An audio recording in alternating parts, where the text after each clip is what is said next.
नमस्कार बंधुगण केमन आছেন सबाई आशा करी सबाई भालोई आছেন। आमार चैनेले सबाइके स्वागत जानिए आज के आपनादेरके गाजरेर केक रेसिपि तैरी करे देखाबो। तार जोन्नो किछु गाजर माने एक कापेर मतन गाजर कुड़िए निलाम। तारपर एटा आमार होममेड टुटी फुटी आछे सेइगुलोके आमी पातिलेबुर रस दिए प्रथमे एटाके भिजिए राखबो। तारपर किछु ड्राई फ्रुट्स जेमन काजू दुफाली करे राखबो और कतकगुली काजू छोटो मिहि गुड़ो करे राखबो और पेस्तागुलो गुड़ो करे राखबो और चेरिओ कुचि कुचि करे छोटो मिहि कुचि करे राखबो और किशमिशो छोटो मिहि कुचि करे राखबो। आगे थेके कड़ाटाके प्रीहिट करे राखबो ताई जोन्नो कड़ार मध्य किछुटा लवण दिए हाथे करे मिले ढेके और गैसटा सिमे रेखे देबो। एबार हाफ काप मतन चीनी और 10-12टा आमंड 4টে एलाच दिए फाइन गुड़ो करे राखबो। এই রকম টাইপের একদম গুঁড়োটা হবে। এবার একটা বাটার পেপার নিয়ে 4 ভাঁজ করে থালার সেন্টার থেকে কিনারার দিকে এইভাবে রেখে কাঁচির সাহায্যে এটাকে সার্কেল একটা শেপে কেটে নেব কাগজটাকে। তারপর থালার সেন্টারে একটু তেল দিয়ে এই বাটার পেপারটা রেখে এটাকে চিটিয়ে নেব।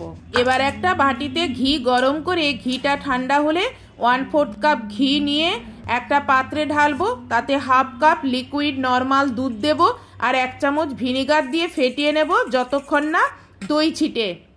এবার এতে আমন্ড বাদাম দিয়ে গুঁড়ো করা চিনিটা দিয়ে দেব, দিয়ে এটাকে ঘাঁটিয়ে এবার এতে 2 চামচ মিল্ক পাউডার 1 চামচ বেকিং পাউডার হাফ চামচ বেকিং সোডা দিয়ে মিশিয়ে নেব।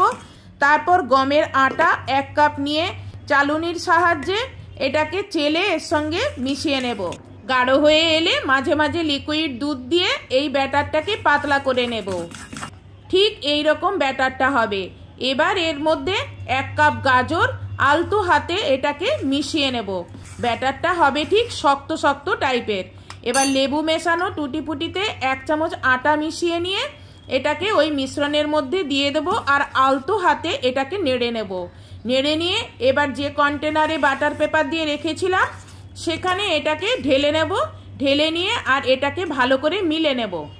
এবার ওপর থেকে যে ড্রাই ফ্রুটসগুলো ছোট ছোট করে কুচি করে রেখেছিলাম সেইগুলো ওপরে ডেকোরেশন করে দেব। তারপর প্রিহিট করে রাখা কড়ার ভিতরে একটি জালি রেখে তার উপর থালাটা রেখে তার উপরে গামলা ঢাকা দিয়ে 1 ঘন্টা বেক করব। 1 ঘন্টা পরে একটা ছুরি ঢুকিয়ে দেখব, যদি ছুরির গায়ে কেক না লাগে তাহলে জানবো এটা বেক হয়ে গেছে। এবার কড়া থেকে এটাকে বের করে নেব, নিয়ে এটাকে ঠান্ডা করব আর হালকা গরম থাকতে থাকতে এর কিনারাগুলো একটু ছাড়িয়ে নেব ছুরি দিয়ে। তারপর এটা উল্টে থালা থেকে বার করে নেব। এবার পেছন দিকের বাটার পেপারটা তুলে আপনাদের হাত দিয়ে দেখাচ্ছি, দেখুন কতটা নরম তুলতুলে হয়েছে গাজরের কেকটা। একবার আপনারাও এইভাবে বানিয়ে খেয়ে দেখুন, নিশ্চয়ই ভালো লাগবে। রেসিপিটা যদি আপনাদের ভালো লেগে থাকে তাহলে ভিডিওতে লাইক এবং চ্যানেলে সাবস্ক্রাইব করবেন আর ফেসবুক থেকে যদি দেখে থাকেন তাহলে ফেসবুকটি ফলো করবেন।